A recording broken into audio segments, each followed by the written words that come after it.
আলাইকুম, আশা করি আপনারা সবাই ভালো আছেন। তো আজকে হচ্ছে একটা নিউ ব্লগ দিয়ে চলে এসেছি তাড়াতাড়ি রেসিপি নিয়ে। সেটা হচ্ছে পপার্স দিয়ে পাস্তা। এই যে এখানে পপার্স রেডি আছে, আর আমি চুলা এখানে ফার্স্টে রসুনটাকে ভালো মতো ভাজা ভাজা করে নিচ্ছি, তারপর চিকেন দিয়ে ভাজা ভাজা করে নিচ্ছি, তারপরে কয়েকটা মরিচ দিচ্ছি, আর পর হচ্ছে যে পেঁয়াজ দিয়ে ভালো মতো নেড়ে 1 চামচের অর্ধেক লবণ দিয়েছি। এবার ভালো মতো নেড়ে নিতে হবে। সো গাইস, আমি এখানে হচ্ছে একটু গরম মশলা দিচ্ছি, এই যে। সো এখানে হচ্ছে আমি একটু গোলমরিচ গুঁড়া দিয়েছি, এন্ড এখানে আমার দুধটা রেডি আছে, এন্ড আমি হচ্ছে পপার্সটা একটু দিয়ে নাড়াচাড়া করবো। সো গাইস, যেমন পপার্সটা রেডি আছে, এখন এগুলো সব ঢেলে দিব। এখন এটা কিছুক্ষণ নাড়তে হবে। সো দেখুন গাইস, এখানে এটা গলা শুরু করে দিয়েছে, আর এখন চিজ হয়ে যাচ্ছে। এই যে দেখছো গাইস।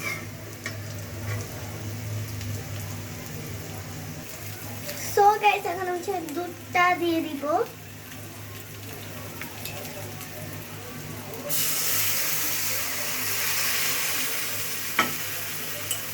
আমি একটু টমেটো কেচাপ দিব।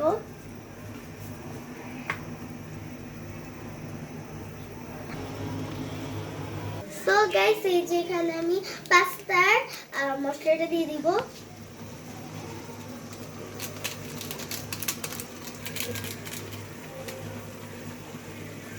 সো গাইস, এখানে দেখতে পাচ্ছেন পপার্স গুলা গোল একদম সুন্দরই হয়ে গেছে। ওয়াও। যেখানে আমি একটু বাঁধাকপি দিয়েছি, যে কেন একটু মজা হোক, রেস্টুরেন্টের মতো চাইনিজ দেখেন। সো গাইস, যেখানে দেখতে পাচ্ছ আমার পাস্তাগুলো সেদ্ধ করা আছে, যে গাইস। এখন এই পাস্তাগুলো আমি এখন ঢেলে দিব চুলায়।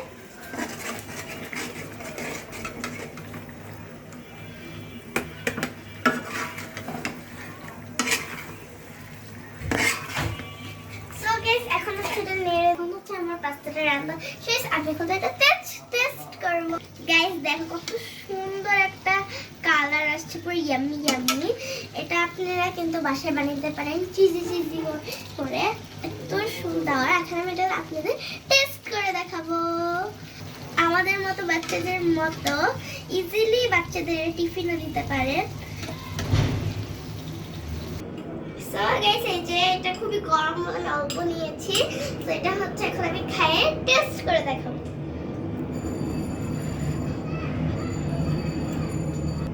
খুব মজা হয়েছে গাইস। তাই কিন্তু তোমরা বাসায় অবশ্যই ট্রাই করবা। আর আমি ব্লগটা এত বড় করতে যাচ্ছি না।